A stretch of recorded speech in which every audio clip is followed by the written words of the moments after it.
rolling. We drive all game long. Stay tuned, man. We got something special for y'all today. You're listening to the Full 10 Yards Podcast. To the 10, right to the 5, scooting in for the score.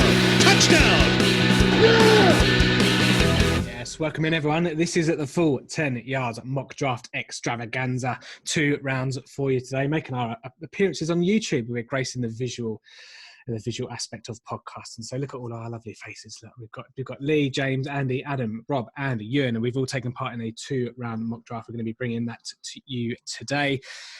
Going to bring you all the picks, going to bring you all the reasoning, we're going to bring you all the players, all the insight you need for how we think the trade could possibly go. No one knows at this point. Obviously, strange times ahead in the world of coronavirus.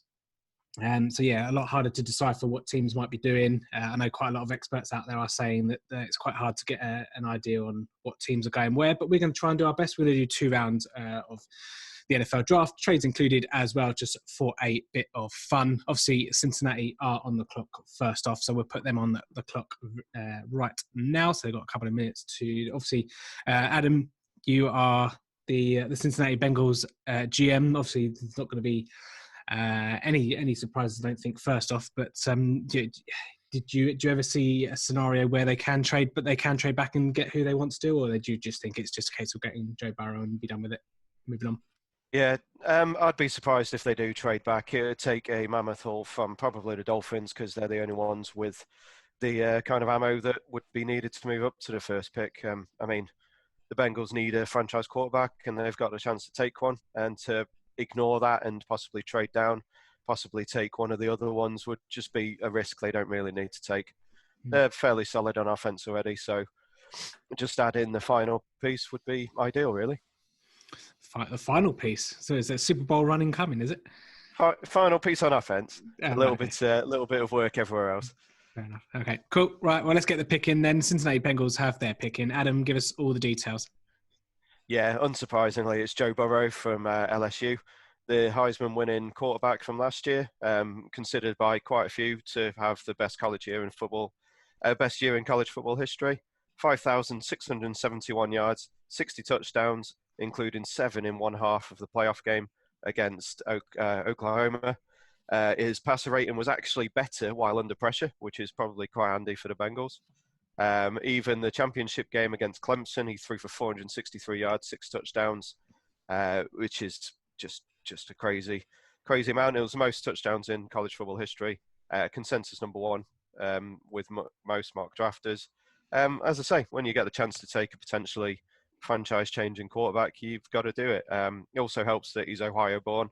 His girlfriend lives in the area. He's only a few hours down the road with his parents.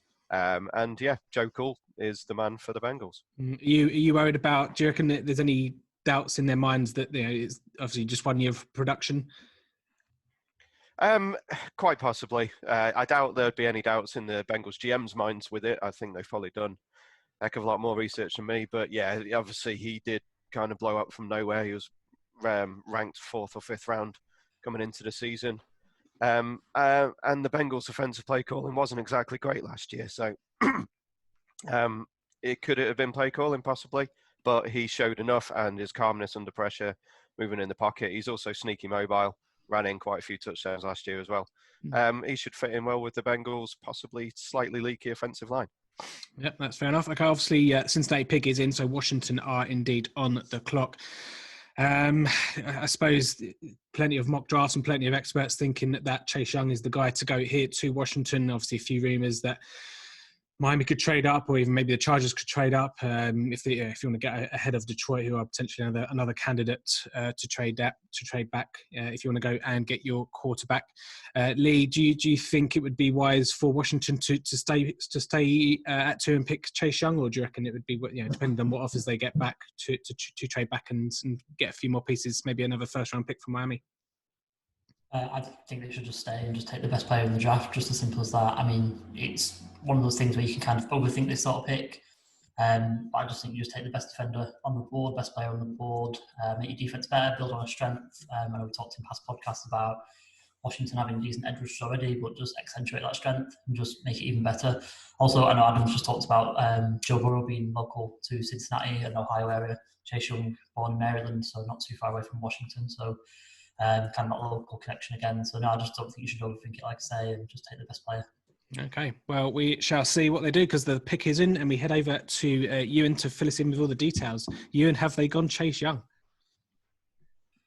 We've got a bit of a shock here. The second overall pick in 2020 draft, the Washington football team select Jeffrey Okudah, Ohio State cornerback.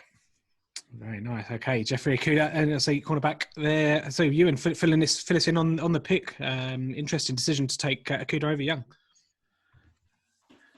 Yeah, controversial one. An elite corner. You don't get many of this sort of athleticism in the draft. Very much in the Trey White mold of Buffalo, who have seen kind of rising to a top 5 corner in the league. I think the key with Okudah is his footwork. In terms of he can play harder, he can coverage, or he can play soft off man as well. So I think he's got the ability to give you various looks on the back end, and the kind of some of the more successful defenses of late have been built, from the back end, and then and ensure that the coverage ability of your team is enough to then let the guys up front go and work. So bit of a switch from the norm. I think if you one big play that really, if you watch the game against Clemson, Clemson are backed up in their own end zone. Lawrence is about to take a long shot with T. Higgins in behind. Okudah recognised it, obviously seen it on film, mirrored and matched the coverage all the way down the sidelines, and the ball, and breaks up the pass to go incomplete. So the guy's got it all, really. I think in terms of what you'd want for a corner, it's a bit of a projection pick as well. I think the highest ceiling player in the draft is Chase Young, but with this guy to build your secondary up with one of the best guys you could possibly get. A consensus All-American, all Big Ten team in 2019, led Ohio State in pass breakups and interceptions. So he's got it all. I think the only development points is his back pedal. He tends to shuffle and slide and sprint, and so he can leave receivers in his blind spots at times. But certainly for him, if he can improve his tackling, which he's probably not been asked to do as much because people didn't throw at him in college, and he'll be tested out early. But if he can improve his technique and his back pedal and clean up the tackling technique, then he's got the chance to be perennial All-Pro. So Okudah at second. There you go. So yeah, second overall, Jeff Okudah going to the Washington Redskins. That obviously means Detroit is on the clock. Andy Moore, that certainly puts the cat amongst the pigeons there, with Detroit now having to make a decision, especially if Miami start calling. That's it. Yeah. To be honest, I was quite adamant that Detroit might take Simmons here, but I still think you've got the best player in the draft available on the board. Will they complicate it? We'll find out in a minute, but. I still don't think Miami or the Chargers will come up here.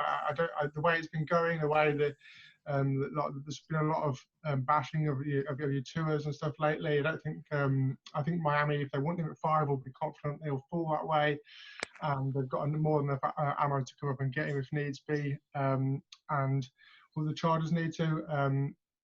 Again, I don't think they're going to come up for him, to be honest. So I think the Lions will probably struggle to find anyone who's going to give them the capital they want in return. I think they'll stick, if in this scenario at least. Yeah, and I say it remains to be seen how the next couple of picks play out. But the Detroit pick is in, and we move over to Lee, who is in a war room. I'm not sure which war room he's in. As you can tell from my background, I'm in Roger Goodell's bunker basement. But Lee, give us the pick for Detroit. It's a multifaceted background. It's not a war room. It's everyone's sharing these days. We're all on Zoom, as everyone is nowadays. So everyone's in the room together, just on their own laptop. The pick for Detroit, obviously, after my analysis prior to Ewan's pick, I can't really go any other way than Chase Young for Detroit, to be honest with you.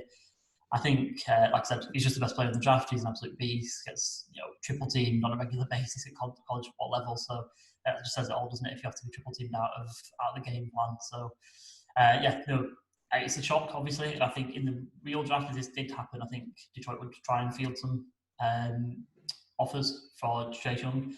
want to watch potentially Atlanta. They've done a big trade up before a few years ago for Julio Jones, coming up to number 4 to get him.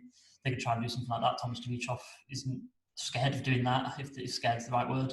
He's definitely not worried about going and getting his guy if he wants it. And Atlanta obviously need an edge, and we'll probably come on to that later on when we talk about their pick in the draft later on, about the midway through. But I don't think, like you say, I don't think Detroit can even turn this down. It's a bit of an odd fit because Matt Patricia doesn't love edge rushers. He doesn't really value it too highly.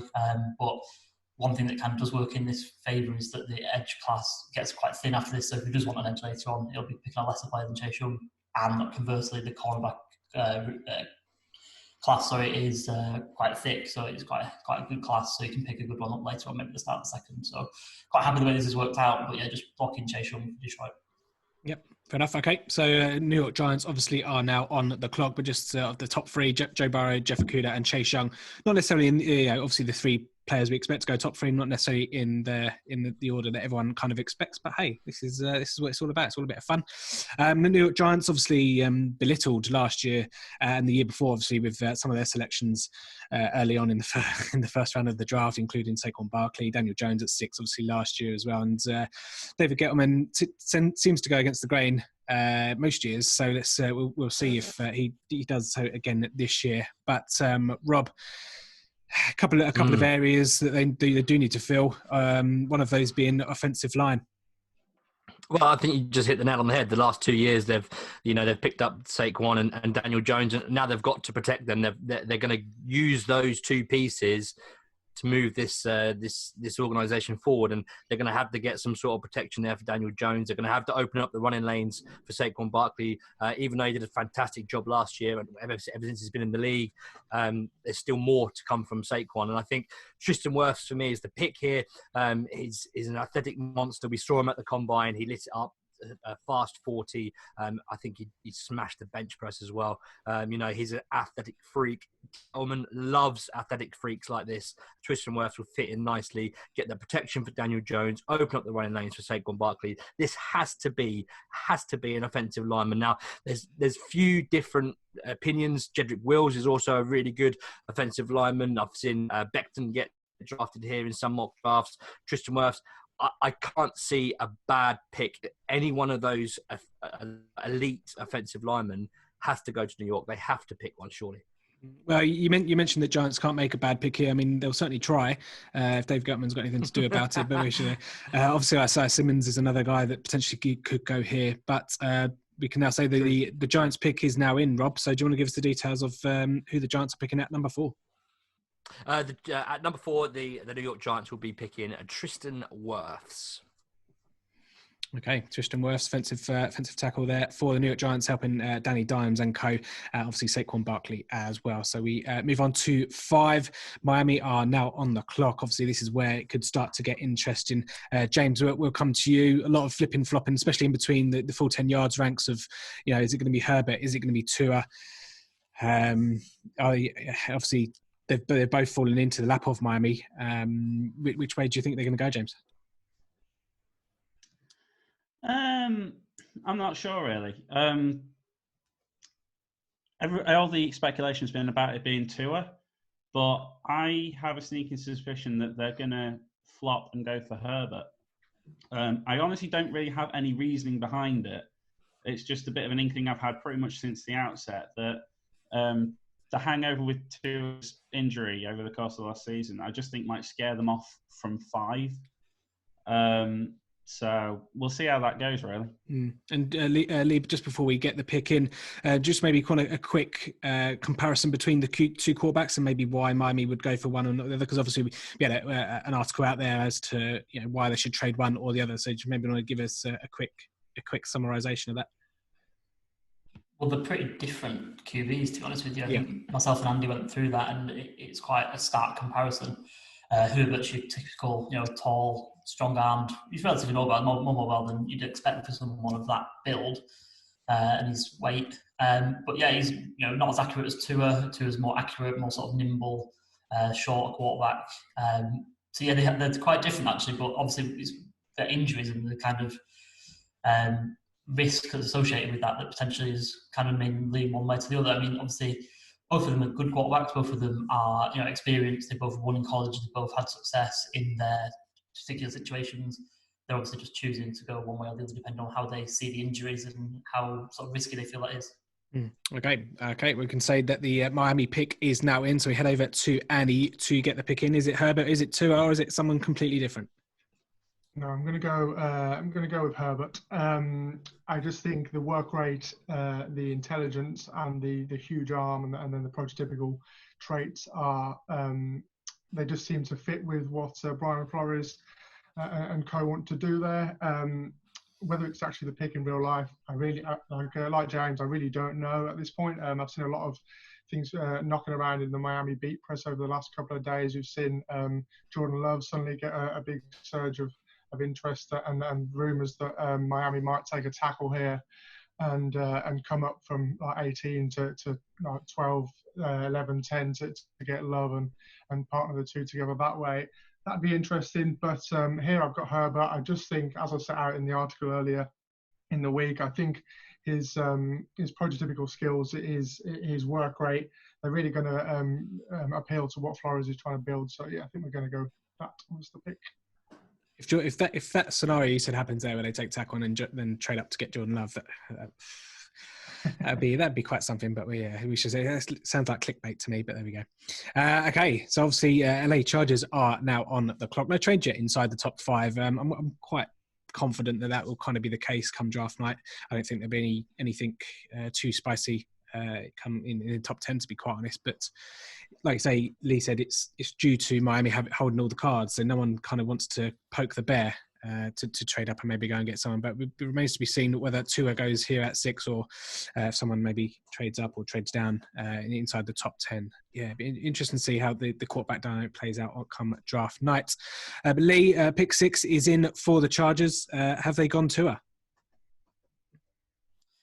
No, I've just had a word with Tom Telesco. You can see over my shoulder in the blue shirt. Just went into my earpiece. He's actually put in the pick for Isaiah Simmons, and this is news that I'm very happy with. Obviously, we went through this on our last podcast when we were talking about how free agency has affected the draft, and we kind of worked through this. This is just to create the defensive monster to counter the Kansas City Chiefs. You've got to build your team to win your division, and you've got to take on Travis Kelce, Patrick Mahomes, and Tyreek Hill, and the rest of the Kansas City offense. And you need defenders. You need more than one Derwin James, and that gives us 2 Derwin Jameses in a way. And 2 versatile pieces, and kind of builds that back 7 out really nicely to kind of combat that rushing attack. That passing attack, and we can pick a quarterback up later on in the draft, and we'll go from there. But we've got Tyrod as well as a safety net. So yeah, build the defense, try and win the division. Worry about quarterback later because we've got at least a year to think about it, even if we don't get anyone, which is hopefully not the case. But if worst comes to the worst, we've got Tyrod to, who Anthony believes in quite a lot by the sounds of things, and we've got him to kind of steer the ship for at least 12 months. Yeah, no, I like it. I like it a lot. Okay, obviously Carolina are on the clock then, so it'd be interesting to see all teams on alert now. Carolina will be loving this situation come draft day because there will be some teams wanting to come up to 7 to come and perhaps get to us. So it remains to be seen whether it happens in this or whether that kind of scenario plays out come draft night. First 6: Joe Burrow, Jeff Okudah, Chase Young, Tristan Wirfs, Justin Herbert, and Isaiah Simmons. I quite like that pick there for Simmons. The Chargers. Do you see Lee? Just a point on the Chargers. Do you see them taking a QB either in the first round or the later rounds, or do you reckon they'll go with Tyrod for 2020? I think they're going to roll with Tyrod to start the season just anyway, no matter who the quarterback is that they draft, which I do think they will draft someone. If they draft Tua, obviously they can rest him, let him recuperate for however long it takes for him to get over his injury. With Herbert, I don't actually feel he's completely ready to start. I think he does need some time to kind of come to speed for the NFL level. And if it's someone later than that, it goes without saying that I think Tyrod will start and potentially be started the whole season, maybe no matter what. So whether they would do that or whether they go Simmons like we get in this situation, I don't know. It really depends. It's really up in the air. I'm to and fro between what Tom Telesco would do and what I would do. I would like Isaiah Simmons, as I said a couple of times now in the pods. Whether Tom Telesco would do that or whether he can be kind of overruled by the likes of Gus Bradley kind of in his ear and wanting someone to, someone like that on his D. I don't know. So it's not really an answer I've given you, but all the options there, especially if it falls like this and the Giants don't take Simmons on the table, it gets really interesting for the Chargers at 6 and beyond. Yeah, and do you reckon that anything comes into play with regards to putting bums on seats? Obviously, it's well documented how the Chargers fans are like, and the seat sales. If they do take someone like Tua, do you reckon that helps? Yeah, that would be partly because of the ticket sales aspect, or? Well, yeah, I don't think they have any fans, do they? So, at the minute. So, I mean, no, but I mean, they ripped the heart out of a team, out of a city that's been there for years, and it was local politics that dictated the move. So, yeah, I think you need to do anything you can to get fans. I mean, the problem is they're probably about 12th on the ranking in that city of sports teams, so give or take. So, yeah, anything that can do for people to turn up. I think just about every single game, certainly the games that I watched, it was at least 60% road fans. So, yeah, anything can do to help. I think it's a bit of a sorry state, really. It's probably the worst bit about the league that exists, isn't it? Moving teams. Yeah, not great, and especially with regularity, it seems to be doing over the last couple of years. But we'll get to Vegas very shortly indeed. But the pick is in for the Carolina Panthers. No trades in this one, but the Carolina Panthers are selecting the interior defensive lineman Derek Brown out of Auburn, 6'5", 318 pounds of nasty. This Carolina defense, it's fair to say, has been gutted with retirements and free agency, killing the whole defense, to be quite honest. Derek Brown can pay anywhere up and down the line. So yeah, obviously when you've got sparseness in terms of bodies on the defense, you need people that can fill a lot of lines. So he'll soak up a lot of double teams, collapse some pockets. He's got really good hands, 55 tackles and 4 sacks in his 12 games last year, 2019 at Auburn, and he can be a centerpiece for this Carolina defense. Now I think obviously if this scenario plays out how it has done on draft night, I can see Carolina coming back and trading back and getting a few more pieces as well. So but that remains to be seen. But just for the purposes of this, Derek Brown, interior defensive lineman there for the Carolina Panthers, which obviously means Arizona are now on the clock. Could go a few ways. Obviously, lineman is another one. Obviously, wide receiver kind of can be ruled out now with the trade in free agency for DeAndre Hopkins. That's another weapon there for Kyler Murray. Adam, we'll come over to you for the picks. It's in nice and sharpish. Who have they gone for? Yep, as you said, a couple of options on the board. Wide receiver was one with Kyler Murray's former teammate at college, CeeDee Lamb, still available. But signing DeAndre Hopkins, they don't really need that. He comes in to add to Kirk and Larry Fitz, as well as the other 15 million the wide receivers that they drafted last year. So I'm gone for Mekhi Becton. He blew up the combine with a 5.1 40 time, which for the heaviest man at the combine was just seriously impressive. He's a monster. Yes, just slightly. His athletic ability will allow him to get downfield, add a few blocks downfield, and with a mobile quarterback, with the air raid offense, with Kenyon Drake, who fitted in perfectly into that team, his athletic ability should allow them to do quite a lot on that offensive line. With Kyler scrambling around back there, as he likes to do, he will be able to shift with him and give a little bit more protection, which is one of the main spots they needed last year.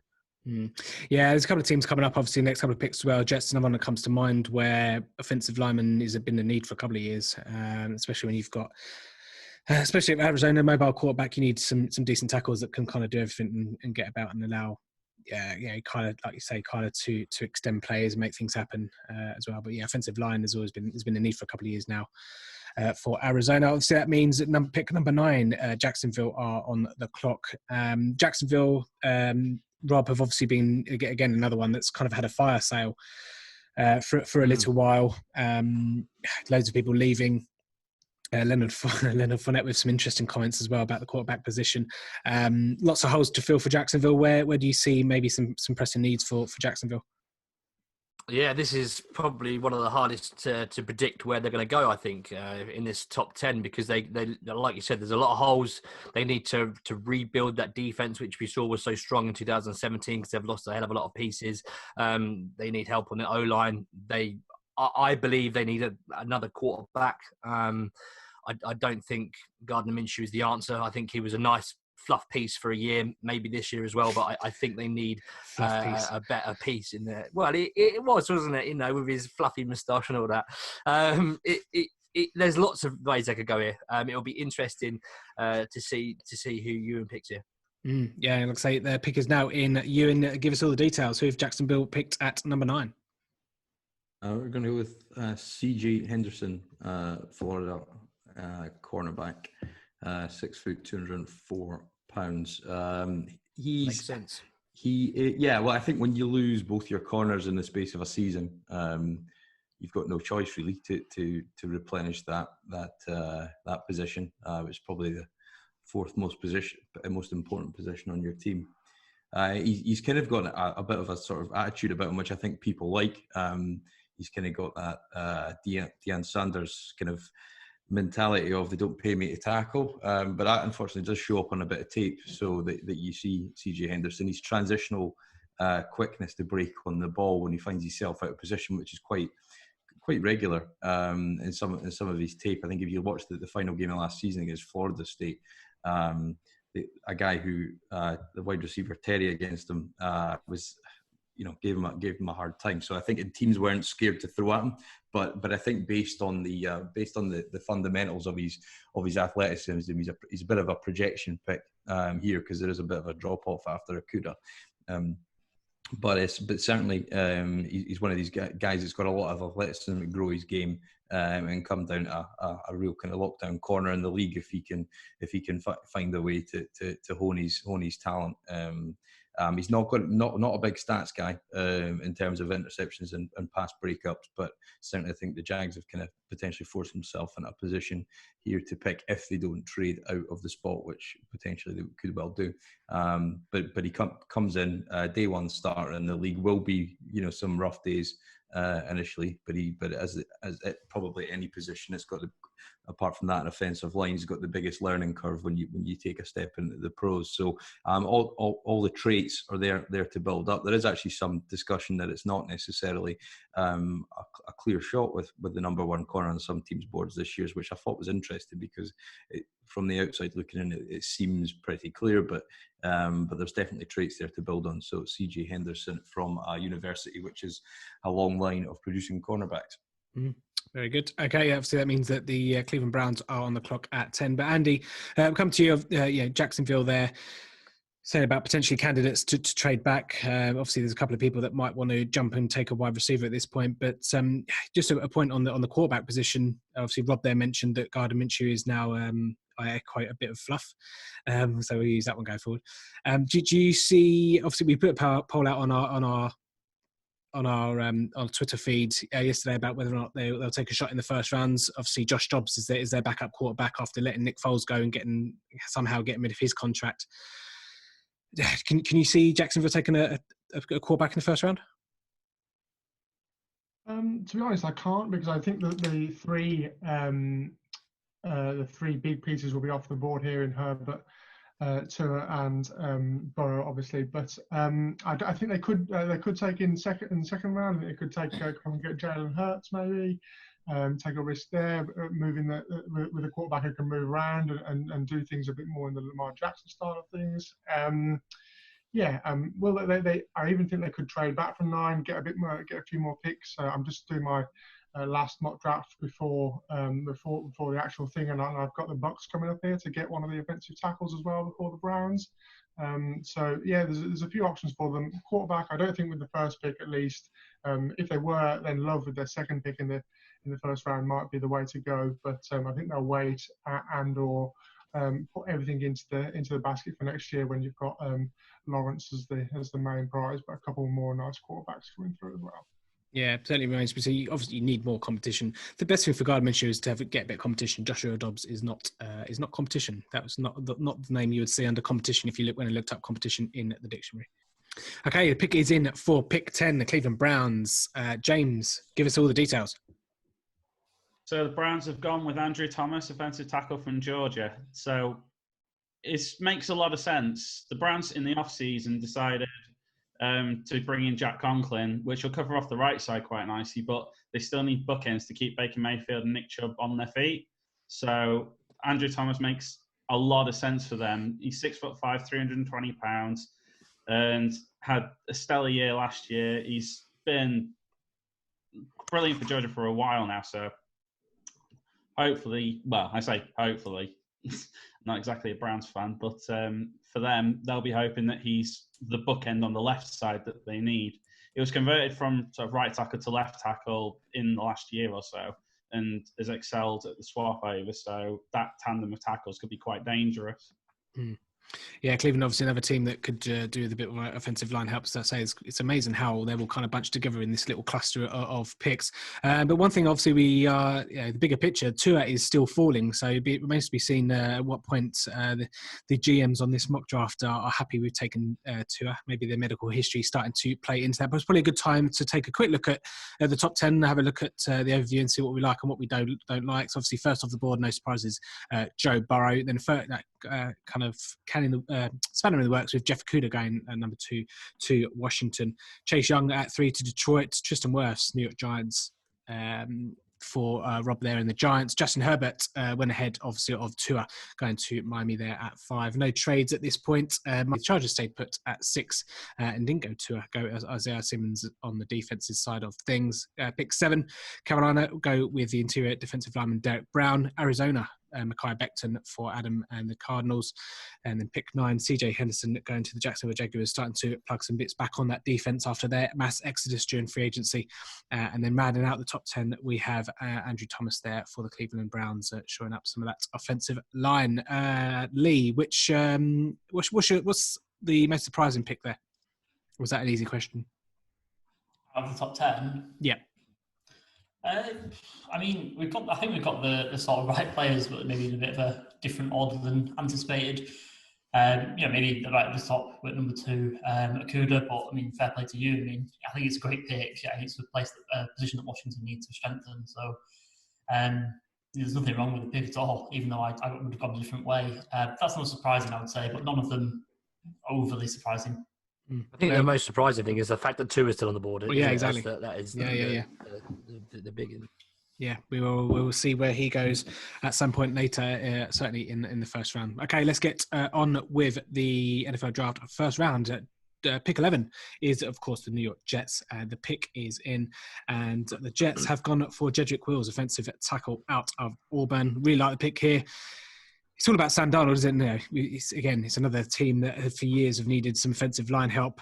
You've got a quarterback back there, Sam Darnold, who makes silly decisions, throws interceptions when he is pressured, when he's got stuff in his people up in his grill. So if you can minimise that by getting some help on the O-line, Jedrick Wills, so some people's offensive tackle 1 on their boards, definitely a day 1 starter as well.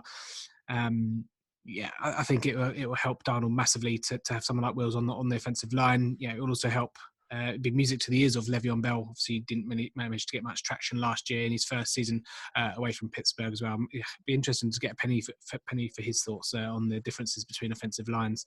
But the Jets could have also gone wide receiver here, but considering that they need an offensive line and they need Sam Darnold to stay upright to be able to throw the ball in the first place, makes a lot of sense for the Jets there to go offensive line and Jedrick Wills.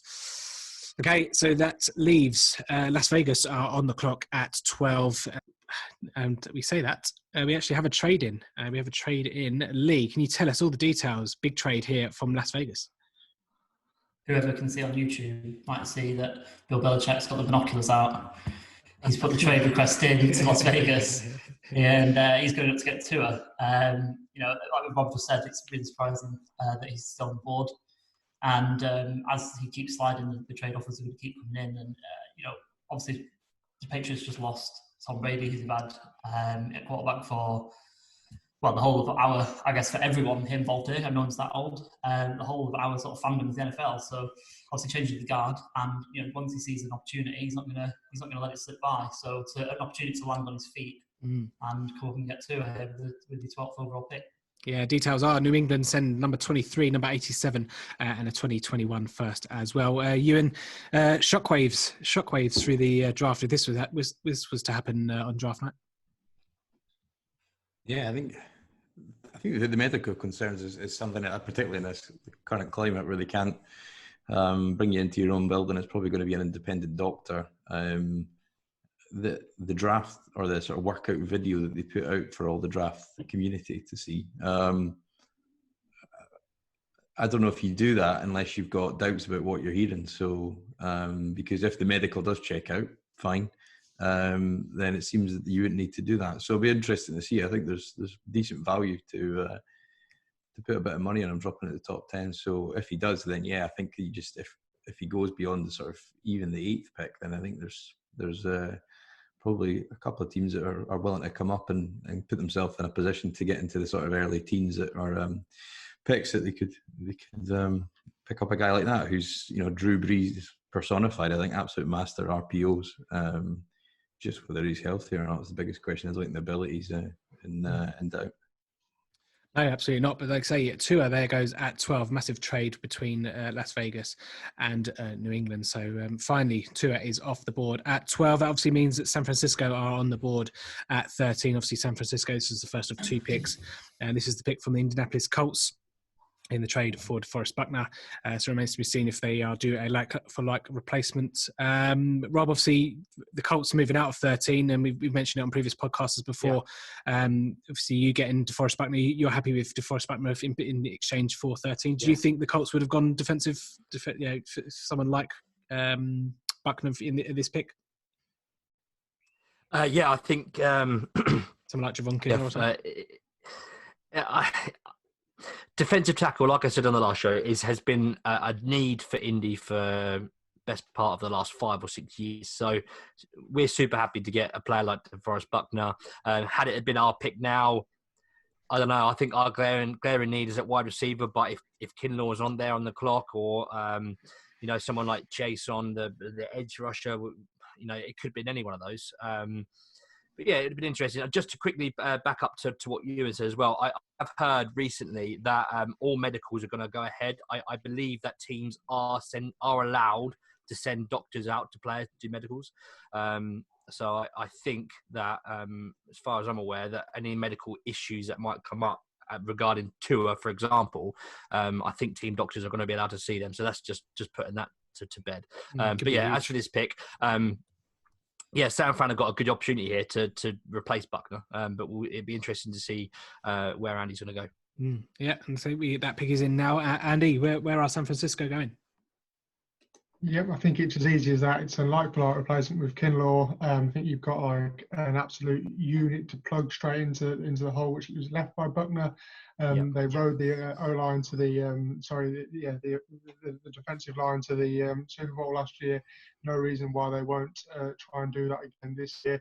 I could have gone receiver here. I think you've got both Lamb and Judy still on the board. That would be a nice compliment to Deebo Samuel as well, and give Garoppolo a few more options to throw out. But I think the Kinlaw pick makes too much sense to not go that way.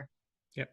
Okay, fair enough. That obviously leaves at Tampa Bay on the clock at 14. Have a few holes to fill as well, so we should see where we go. Obviously, made a big splash during free agency with the signing of Tom Brady. Obviously, we know how much Tom Brady loves offensive linemen, especially when he was in New England. So it remains to be seen where they kind of go here.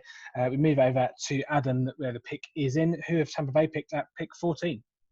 Yeah, I think a lot of people would expect us to go offensive line here to protect Tom Terrific, but the top 4 offensive line have all gone, and this is probably a little bit of a reach for everyone else. So they have given Tom Brady some more weapons. He's been moaning about not having any weapons in New England.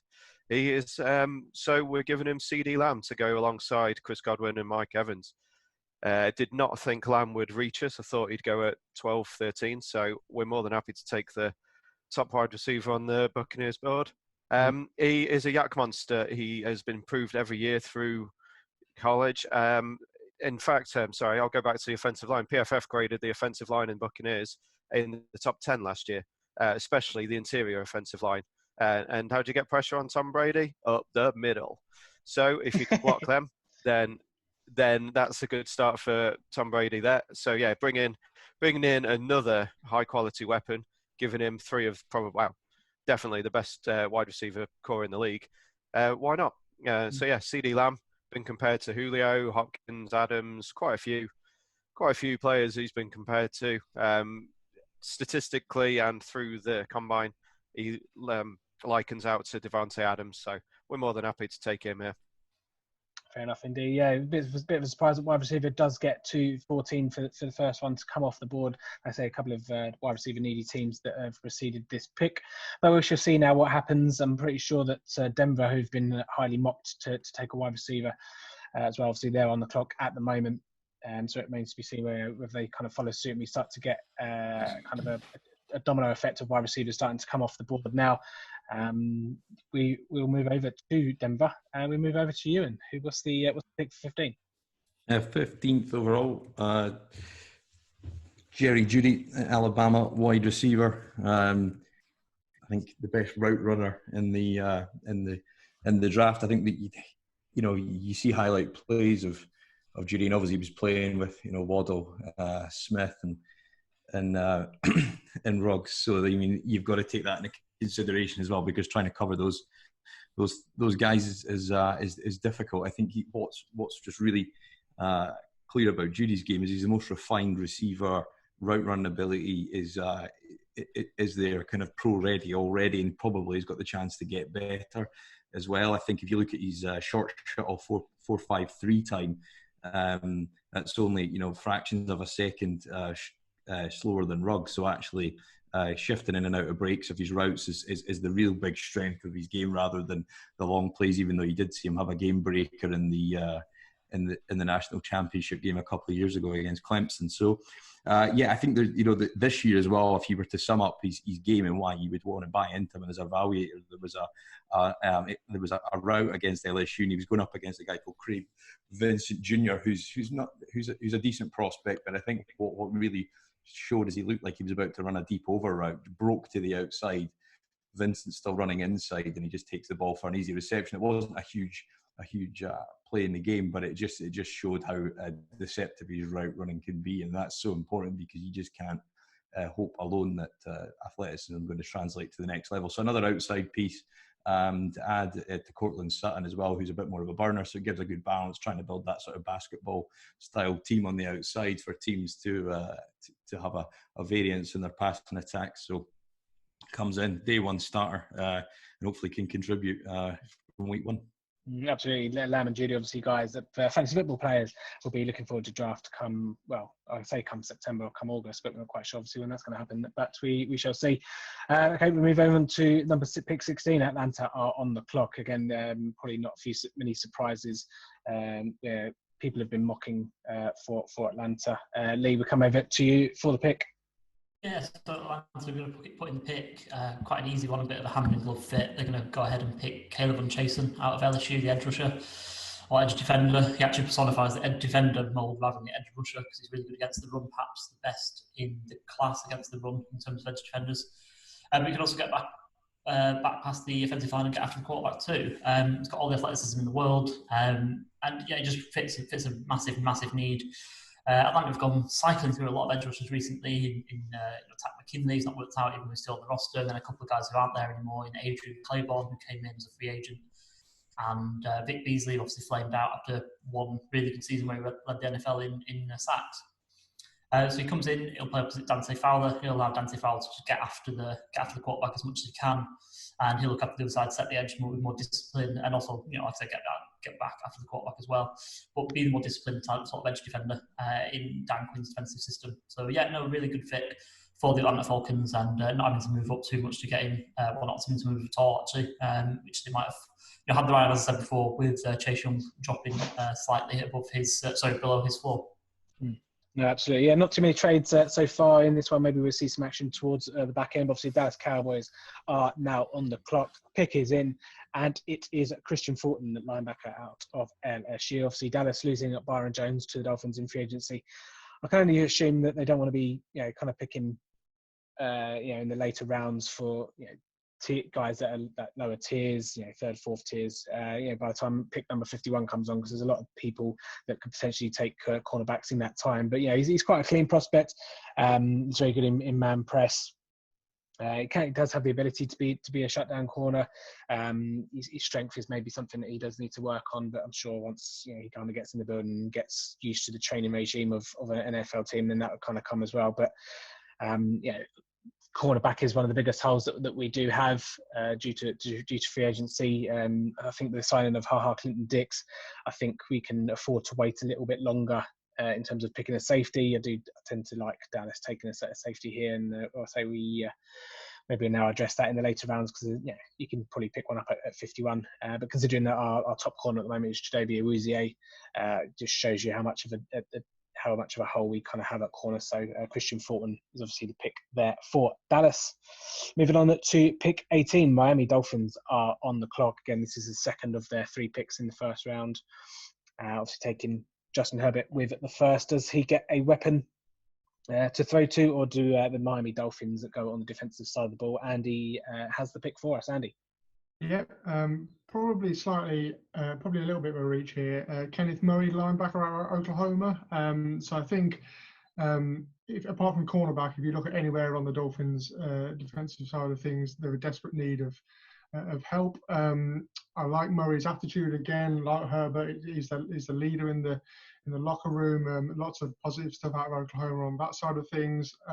He's good against the run, which the Dolphins really need to improve against. 27th ranked in the league against the run last year, and then he just adds a slightly different dimension to the linebacking group. He's a side-to-side athletic linebacker. To complement Jerome Baker and Raekwon McMillan quite nicely. Obviously, we've got Kyle Van Noy come in as well. So a nice little group there, quite young, with Van Noy as the leader, and then you can kind of see Murray developing into that type of player as well. So yeah, nice pick there. Could always fill in the nickel cornerback position as well. So yeah, versatile. Probably a bit of a slight reach. I'd rather take a tackle, but again, all the good ones off the board. I don't think Miami trades up for one. So yeah, Kenneth Murray. That's fair enough. Not like it. Okay, so that obviously means that Las Vegas are on the clock again in the first round, but hopefully they won't maybe trade out of this one as they did back at number 12. A couple of spots there for Vegas to fill. Obviously, you've got a bit on the defense, and you've got wide receiver as well. And it's a shame, really, Vegas was not able to put on a show for the NFL fans and all the rookies as well. With the draft, was supposed to be on the waters of the Bellagio. So sad times there. But Rob, you have the pick for Las Vegas, which is now in.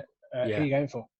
Well, yeah, like you said, I did put in my first mock that I think that if it had been there in Vegas, there would have been a splash. I think there would have been potential to move up into the sort of the early stages of the first round. But as things have played out, I think they're going to be clever with it, and I think they're going to be just traded down, grabbing up another first next year, and also another one at the end of this first round as well. So, but with this pick, I think they're going to address the wide receiver. I think there needs to be some more weapons, some more deadly weapons over there. They haven't got enough. I think he was the slot guy for them last year, Renfro. He was good. I did enjoy watching him last year, and I think he's got potential. But other than that, Williams, I'm not a massive fan of him. They've just brought in the lad from Buffalo, Zay Jones. Again, he's not done anything in the league, has he? So I think this is their chance to get going and get with the receiver. So the pick for Las Vegas for me is Henry Ruggs from Alabama, Judy's running mate. He's obviously a speed demon. He could take the top off a defense, and I think this is the kind of weapon that Las Vegas need. No, absolutely. And so he might indirectly help Tyrell Williams a little bit as well. There's no way he's a 1, but he certainly can do a job with the 2. Some league kind of tests too. Obviously being a former Charger. But with that, obviously, pick 20 is now on the clock, and that's Jacksonville Jaguars. Again, this is the second of their 2 picks in the first round. Do they continue to address the defense, or do they go offense with this pick? Ewan, over to you. Yeah, the Jacksonville Jaguars are going to go with Patrick Queen, Louisiana State University, 6'1", 229 pounds. I think anybody that follows college football would probably, if anybody told you that he was going to be a first-round pick this time last year, they probably would have laughed. Obviously, he didn't know he was coming out, but he just didn't have the tape out there. he was a backup to Jacob Phillips and Michael Divinity, who look like they're going to be selected at some point in this draft. So, or Jacob Phillips certainly. So yeah, I think what really stood out, I think if you watch the Texas game, which was kind of a coming out party for LSU as a whole, but also that defense as well.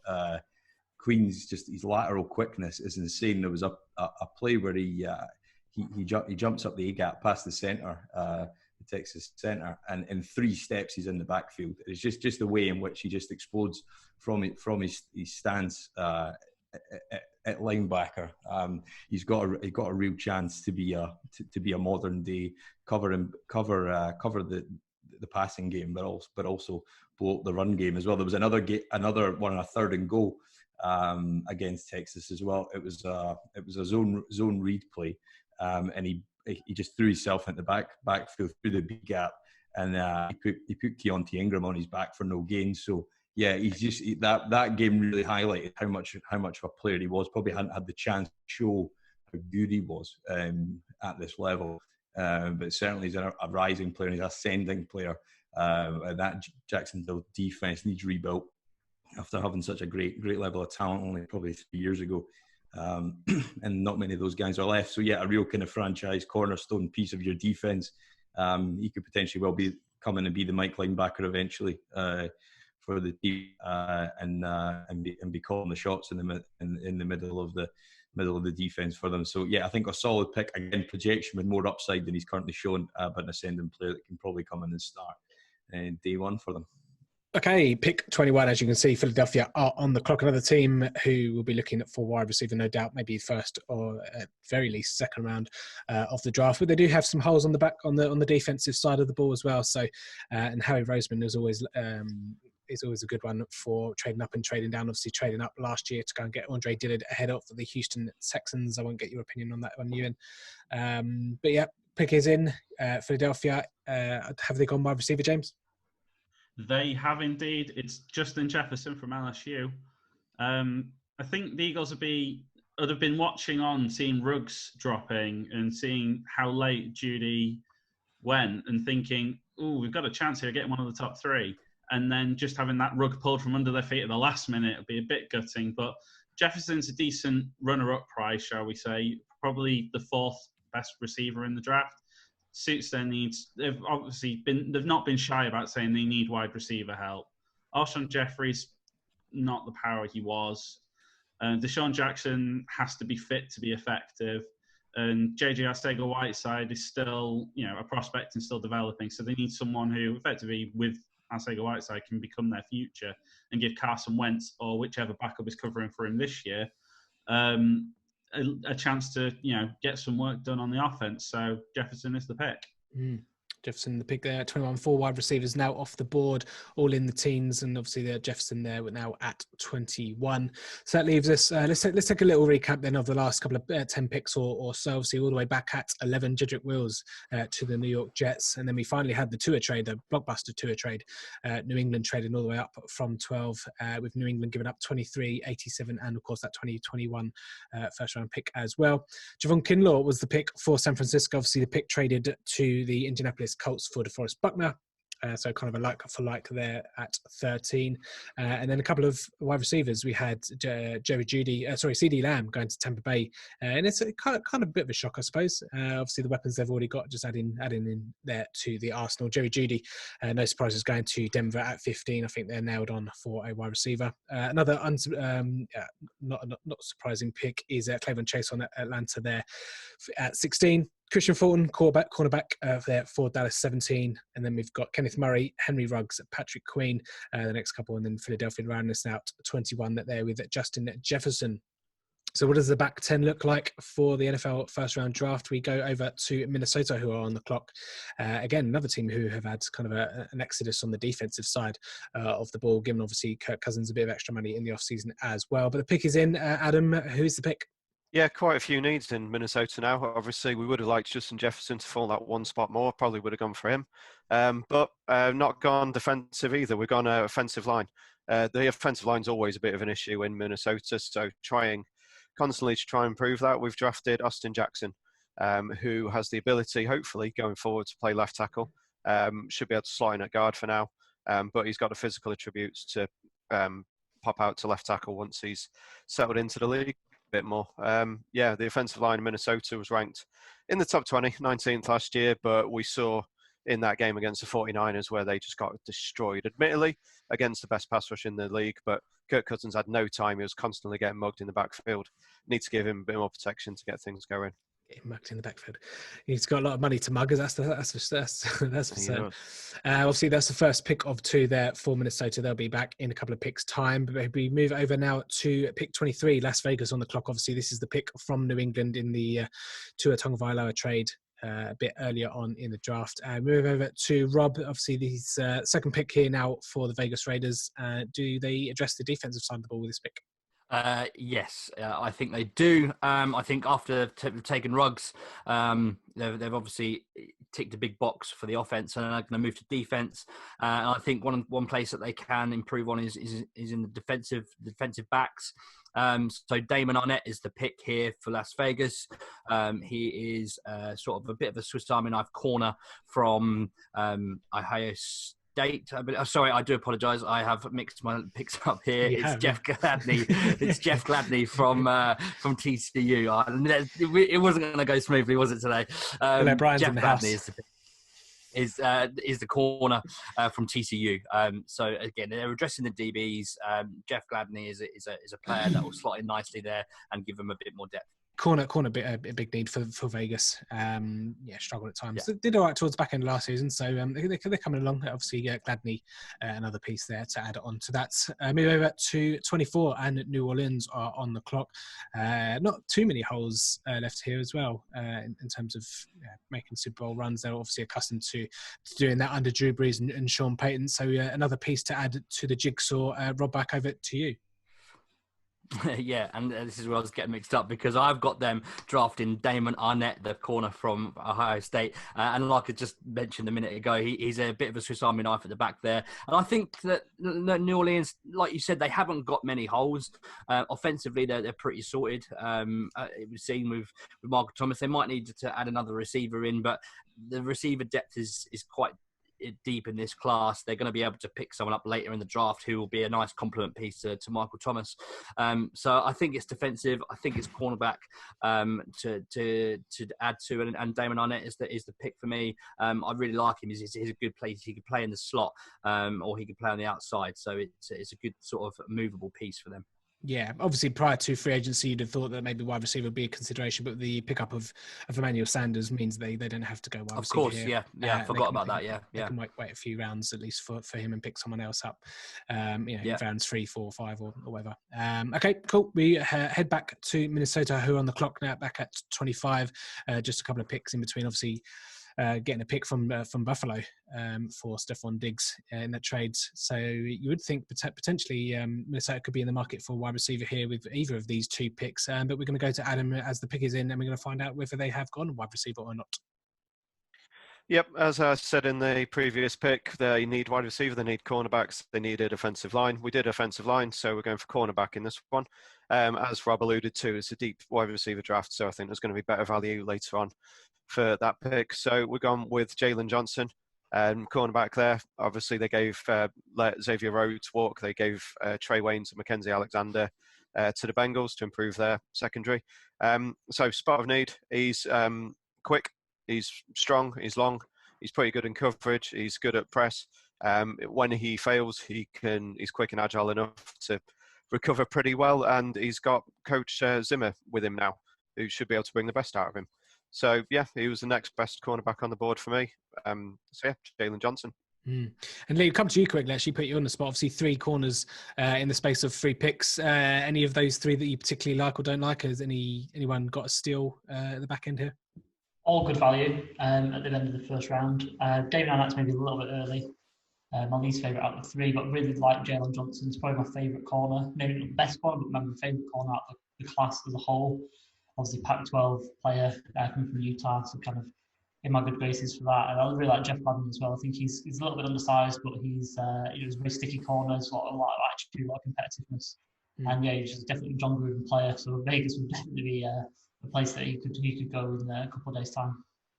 Yep, that's fair enough. Okay, obviously Miami are on the clock at 26, but we have an incoming trade alert for pick 26, and the Indianapolis Colts have traded up to 26 for, they've sent number 44, 75, and a 2021 second as well. Probably done quite well to keep 34 out of all of that, to be quite honest. But Indianapolis now have the pick. Indianapolis are on the clock, and the pick is in. Rob, who have the Indianapolis Colts traded up for? Yeah, well, this is a difficult decision, really, because it's not really the kind of thing that Chris Baddard is known for doing, trading up in draft.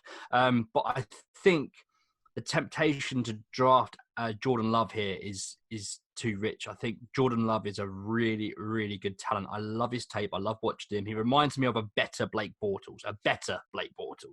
And I think this is the right move. And again, it goes against what Indy usually do, but I think they do it. I think they get back in. They've got the capital in the second round. They manage in this scenario to keep the 34th, which is key. So they lose the 44th, 75th, which is the third rounder, and 21 seconds. So they have paid a price, but they come and get their guy. They come and get the luck replacement. Jordan Love will fit in there nicely behind Phillip Rivers for 2020. He'll learn the basis of being a good NFL quarterback. There's a few things that he needs to work on with his throwing. So I think that's a great spot for him to be in behind Phillip Rivers for a year. And yeah, we've got our guy. Andy, obviously you traded the 26th pick away. We'll see what you do with 44 when we come back round for the second round. Any reasoning as to why you trade him back and why you're happy to give up the pick? Yeah, I think you can talk about Rome not being built in a day. I think the O-line needs addressing by Miami. Josh Jones is the one that's often mocked here. I just don't think he's quite the prospect that they want to be taken in the first round here. So I think if you add another top 100 picks this year, give us even more capital next year. End of next season we'll be in very good shape compared to where we are now. So yeah, a few more options, a few more top quality picks available to us now. So yeah, I'm quite happy with the trade. Again, probably would have liked 34 instead of 44, but that's the way it went. Rob drives a hard bargain, doesn't he? Okay, that obviously means that pick 27 is now on the clock, and that is Seattle. So we're going to go with Ezra Cleveland. Like I say, offensive line help. It's something that Seattle probably needed for a little while as well.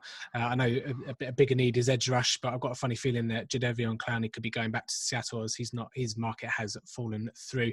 But Ezra Cleveland, one of the more athletic tackles in the draft. He's a bit of a freak, and he can do a hell of a lot of things. When you've got athletic tackles, that allows your mobile quarterback to Russell Wilson can do some things, and this is a heavy run team that like to do a lot of things in the run game as well. So I think Ezra Cleveland will help out in both the run and the pass game on one of the bookends. So Ezra Cleveland, I've seen quite a lot mocked quite a lot to the back end of the first round. So I've got Seattle taking him here, which leaves us at pick 28 is now on the board.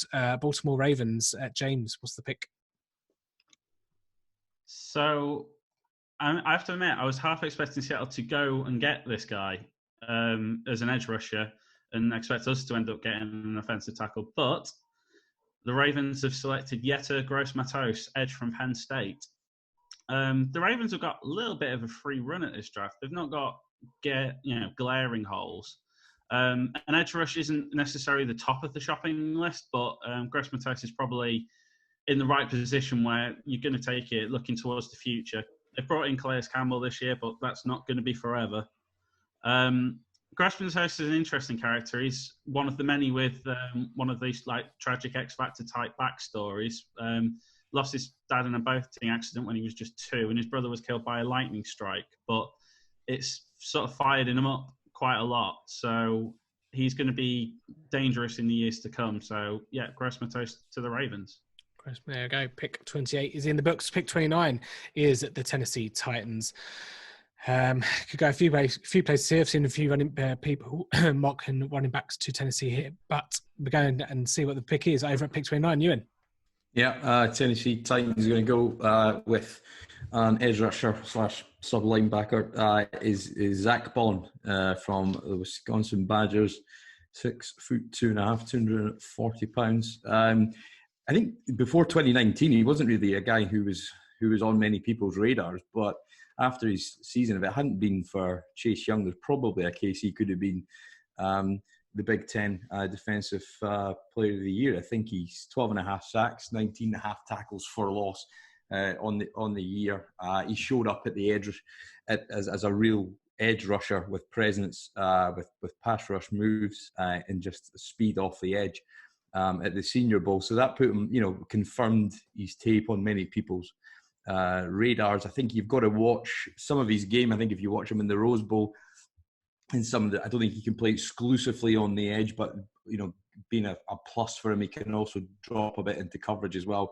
But in the Rose Bowl, he was tossed aside in the run game a bit too easily. So I think he's got some to improve his playing strength and his functional strength in the trenches if he wants to be an every down rusher. But he's certainly got some juice in the pass rush. I think if you look, as always, when you look with these guys, if you watch him play against Penei Sewell of Oregon, who is probably the best tackle in college this year, and he'll probably be the first tackle taken next year in the draft, or maybe the year after he's eligible, can't quite remember. But certainly the guy from Oregon, if you look at him against Tristan Wirfs as well, I know he played right tackle at Iowa, but he gave those guys a lot to handle with down in, down out. So he's got some upside to definitely develop in the scheme, and he'll come in next to Harold Landry and give a real kind of second option off the edge for the Titans in a division which has got some good quarterbacks. So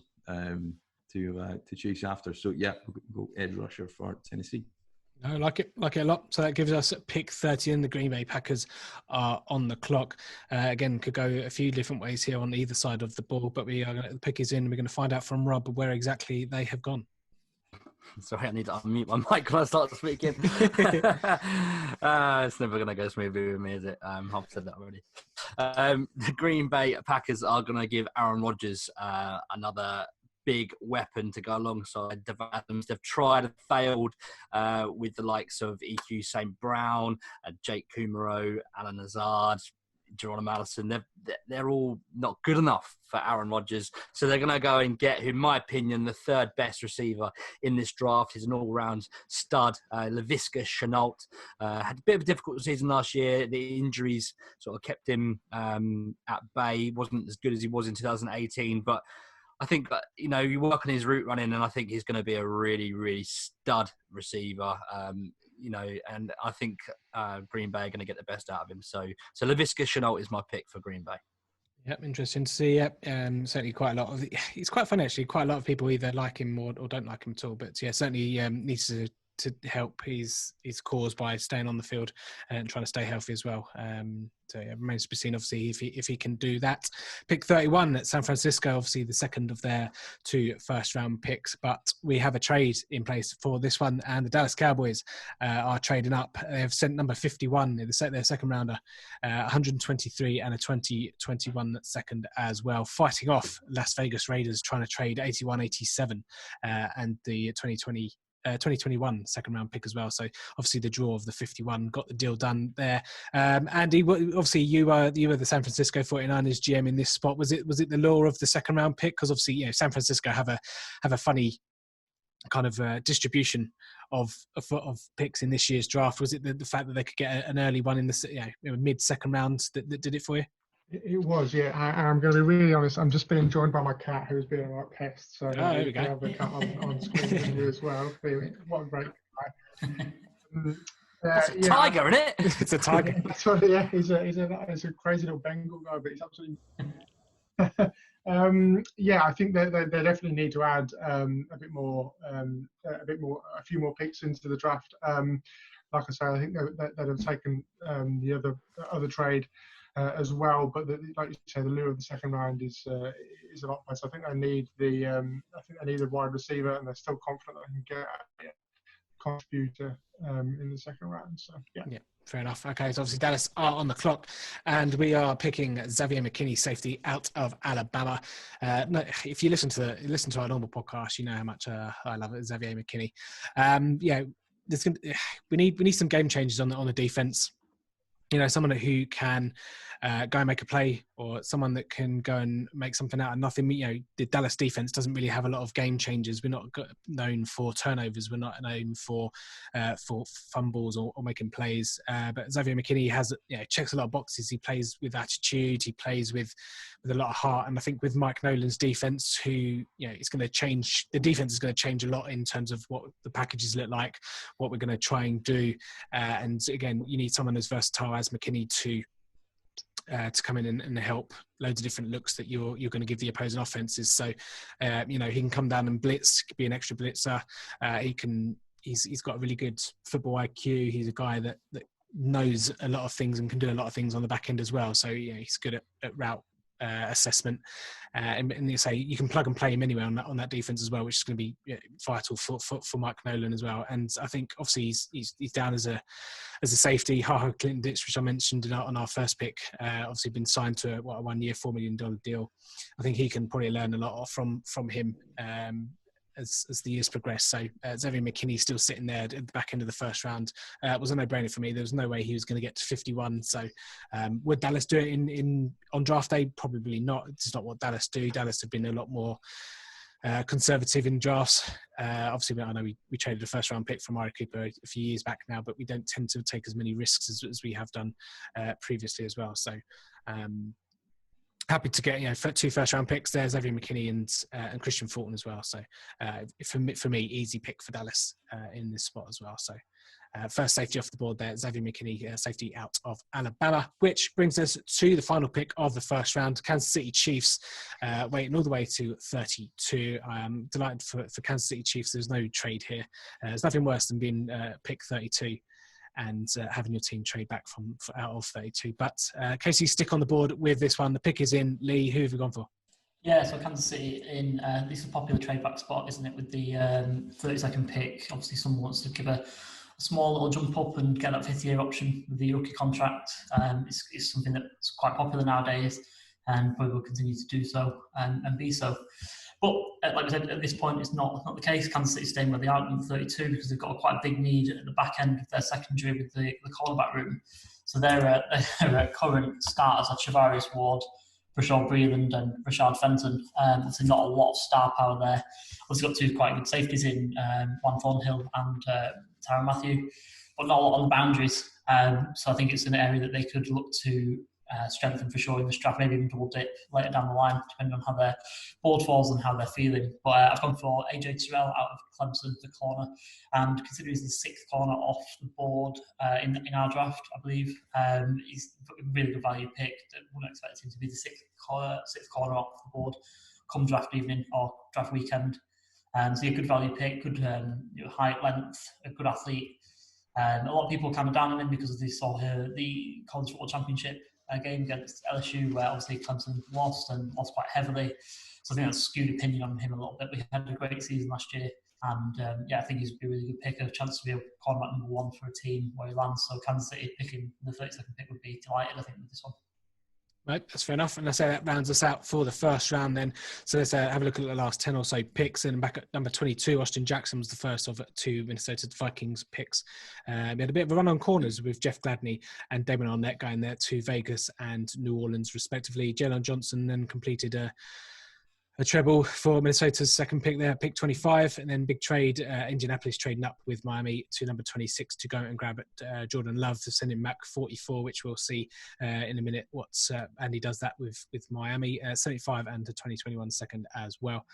Ezra Cleveland became a Seattle Seahawk with pick 27, and then Yetur Gross-Matos goes to Baltimore, pick 28. Pick 29, Zach Bowen goes over to the AFC South and the Tennessee Titans, and then rounding this off, Laviska Shenault with Green Bay, wide receiver, another weapon there for Aaron Rodgers. Xavier McKinney goes to Dallas in a trade with pick 31 with San Francisco, sending back a 51, 123 and a 2021 second. And then rounding this off with pick 32 is AJ Terrell out of Clemson for Kansas City Chiefs. Ewan, anything that was surprising there in that back end? Anything you liked? Anything you didn't like? What did you make of the Jordan Love trade? Obviously going into the AFC South. Yeah, I think if you could get another quarterback, I'm sure Dorsey would pour one out for that. But I think that I think when you get to that last stage of the first round, I think the vast majority of teams will probably only have maybe 20 to 25 first round grades on people. And that's why you see a lot of teams at the back end trade out and accumulate more picks. So it's difficult. I think with the corners, I think these days you can almost split them into zone and man coverage. So depending on what kind of flavor you're looking for there, you can, different teams' boards will look completely different, I think, by this stage. But Jordan Love's got a huge high ceiling. I think if you look at the 2018 Tate was good in Utah, but is one of these guys. I think if he's got a year to sit in that situation, hypothetically behind Rivers and learn the system and doesn't have to start from day one. You look at the guys like Mahomes that came in similar kind of not necessarily the most decorated college career, but it's got all the intangibles in it, and definitely some of the traits you're looking for the modern day quarterback. So yeah, I think he'd be quite a good fit. I think as he would be a fit for any team, potentially the Saints or something like that, who can bring him in and let him sit for a year, maybe even two, and then ask him to come and contribute once he's refined his game mentally, which I think is the hardest bit, particularly this off-season as well. It's going to be really, really difficult for any quarterback to come in as a rookie and start. So, guys that you can pick like that and get some relative value to learn for a year or two, it's probably quite a good year to do it. And Lee, just before we head into round two with Cincinnati on the clock, obviously you mentioned there, quite a lot of teams will trade back out of the first round because there's, again, it doesn't seem to. It's either deemed a reach or there's not a lot of people that have first round value. Is that on the other side of things? Does it help that if you've got deep wide receiver class, you've got loads of corners, you've got loads of offensive linemen that we've taken here in the back 10? Do you think that's also conducive as to why teams might want to trade up rather than teams maybe wanting to trade back? Yeah, it could do. I mean, what you're looking at when you're looking to trade back up into the first is maybe someone who needs a little bit more refinement, or you want to kind of marinate them for maybe a year or so. It's often a quarterback that we see. So when the team's got like an entrenched starter, a veteran starter, they'd like to bring in like a rookie to kind of sit behind them maybe for a year, or you can do it with like maybe a less defined prospect at another area of the team. And it's just to give them that extra year on the contract. So yeah, no, considering that there's like I say, a lot of good potential in the positions that you mentioned, corner, tackle, wide receiver, and maybe a couple of other people outside those positions that you want to trade up for. You could just give them a little bit more time where you've got that extra little bit of control over their contract and over their part of their career, and just see how they develop.